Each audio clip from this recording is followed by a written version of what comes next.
ममता बनर्जी ने बांग्लादेशियों को कितने को बंगाल में खड़ा करके रखा है और फर्जी वोट निकलेंगे तो ममता बनर्जी का वोट कटेगा। ममता बनर्जी ने बंगाल को लूटा है। अब बंगाल की जनता जान चुकी है और 2026 में भारतीय जनता पार्टी की सरकार। देखिए, बंगाल में विधानसभा चुनाव होना है और कुछ महीना बाकी रह गया है। ऐसे में देखा जा रहा है जिस तरीके से वहां के मुख्यमंत्री ममता बनर्जी जी लगातार जो है सुप्रीम कोर्ट में आकर के और आरोप लगा रहे हैं चुनाव आयोग के ऊपर, कैसे देखते हैं विष्णु जी? देखो, ममता बनर्जी ने अपने शासन काल में बंगाल की जनता को लूटा है और ठगा है और कितने अत्याचार किए ये बंगाल की जनता जानती है। लेकिन वो अब नहीं चलेगा, बंगाल की जनता समझ चुकी है। लेकिन जब 2019 में चुनाव चल रहा था बीजेपी का, भारतीय जनता पार्टी का, तो उन्होंने कितने बंगाल के जनताओं की और व्यक्तियों की कितनी हत्या की थी।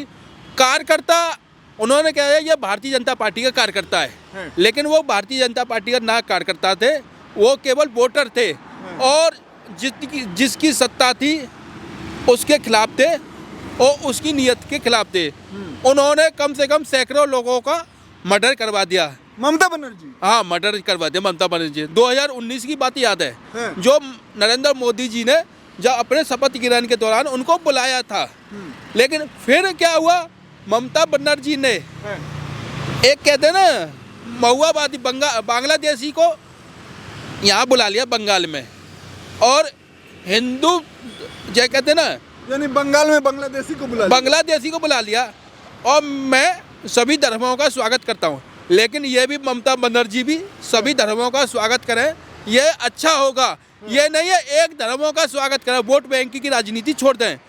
अब ममता बनर्जी पर ईडी का छापा मरा था, क्यों भागी? ईडी के अफसरों के मारे क्यों भागी? मैं ममता बनर्जी से सवाल पूछना चाहता हूं, क्या जब ईडी वाले गए, ममता बनर्जी आगे आगे, ईडी वाले पीछे पीछे, और अब कल परसों ममता बनर्जी आई है, उन्होंने क्या ढोंग रचा है? क्या दिल्ली पुलिस पर उन पर विश्वास नहीं है और 100-200 लोगों को लेके आई है और एक फजीता और एक उपद्रव और एक ढोंग रचा दिया था। जो दिल्ली पुलिस पर और सैनिक पर विश्वास नहीं कर सकता वो भारत का आदमी नहीं है। और ये बंगाल के कितने सैनिक हैं जो भारत की रक्षा कर रहे हैं, उन पर विश्वास नहीं कर रही, भारतीय सेनाओं पर सवाल कर रही है। और इसने कितना घोटाला किया है। अब ये भारतीय जनता पार्टी तो बंगाल में ही सबका जवाब लेगी। बंगाल में ही सबका परिणाम दिखेगा। बंगाल में कैसे कह रहे कि जनता के साथ अन्याय हो रहा है, अत्याचार हो रहा है, तो ये सब देखो, ममता बनर्जी ने जनता के साथ अन्याय किया है और जैसा किया है वो देखती है। हम भारतीय जनता पार्टी के कार्यकर्ता हैं, हम जन सेवा करते हैं, हम किसी गुंडों की सेवा नहीं करते। ममता बनर्जी एक गुंडों की सेवा करती है, जनता की सेवा नहीं करती। और ममता बनर्जी ने बंगाल को लूटा है। अब बंगाल की जनता जान चुकी है और 2026 में भारतीय जनता पार्टी की सरकार तो लगा रही है बीजेपी पर, कह रही है कि ना चुनाव से पहले ये ईडी सीबीआई का खेला चलने लगता है। वोट देखो, लोकतंत्र का अधिकार है, सीबीआई ईडी आईबी का अधिकार है। जिसके खिलाफ कार्रवाई की है, ममता बनर्जी जी खुल के कह दे कि मेरे खिलाफ कार्रवाई की है तो मेरे खिलाफ और मेरे पास जो भी पुख्ता सबूत है वो जांच करवा ले। वो जांच क्यों नहीं करवा ली? तो जांच करवाने क्यों ममता बनर्जी सीबीआई ईडी और आईबी से क्यों डर रही है? ये तो भारत सरकार की नहीं है, ये पूरी ना मोदी जी की ईडी ये भारत सरकार की है। तो ये मोदी जी का कुछ लेना देना नहीं है।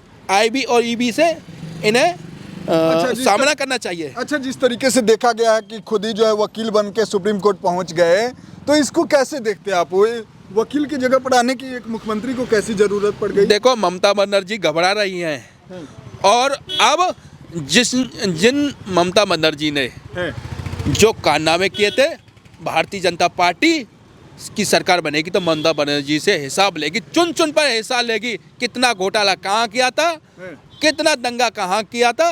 और जब ममता बनर्जी ने पूरे 10 साल में कितने देशवासियों को लूटा है। फिर वही ना कहेंगे, वही फिर सवाल खड़ा होने लगेगा कि जो भाजपा में आता है वो वॉशिंग मशीन में धुल जाता है। नहीं नहीं नहीं नहीं, ममता बनर्जी से वो परेशान है। वो जन सेवा करना चाह रहा था, लेकिन ममता बनर्जी ने वो जन सेवा नहीं करनी दी। और जो देश प्रेमी है और देश प्रेमी की पार्टी भारतीय जनता पार्टी है, तो भारतीय जनता पार्टी की तरफ आएगा और सेवा करेगा, जनता की सेवा करेगा। लेकिन जो ममता बनर्जी ने उनको सेवा नहीं करनी दी तो वो परेशान थे, तो वो भारतीय जनता पार्टी में आए हैं। हाँ, बाकी क्या लग रहा है, अगर क्षेत्रीय मुद्दा की बात करें तो क्या मुद्दा रहेगा इस बार बंगाल के जनता का? भारतीय जनता पार्टी की सरकार बनाएगी और जनता को भरोसा है कि ममता बनर्जी ने जो नहीं किया अब वो भारतीय जनता पार्टी करेगी। जो ममता बनर्जी ने जो कार्य नहीं किया वो भारतीय जनता पार्टी करेगी और जनता को भरोसा है और जनता भारतीय जनता पार्टी को पूर्ण बहुमत से ही सरकार बनाएगी। अच्छा, जिस तरीके से मुख्यमंत्री, बंगाल के मुख्यमंत्री SIR के लेकर के सुप्रीम कोर्ट आई, फिर EVM पर सवाल कई एक बार खड़ा होने लगा है, तो इसको कैसे देखते हैं? क्या सच में EVM में गड़बड़ी होती है? देखो, ममता बनर्जी को स्वागत करना चाहिए, SIR का स्वागत करिए। ये केवल बंगाल में नहीं हुआ SIR, दिल्ली में हुआ है, बिहार में हुआ है, उत्तर प्रदेश में हुआ, हरियाणा में हुआ, ये तो सबने स्वागत किया है। और अखिलेश यादव ने चाहे कैसे भी SIR करवाया, चाहे समाजवादी के कार्यकर्ताओं पर करवाया, लेकिन SIR का फॉर्म भरवाया है। लेकिन ममता बनर्जी को स्वागत करना चाहिए।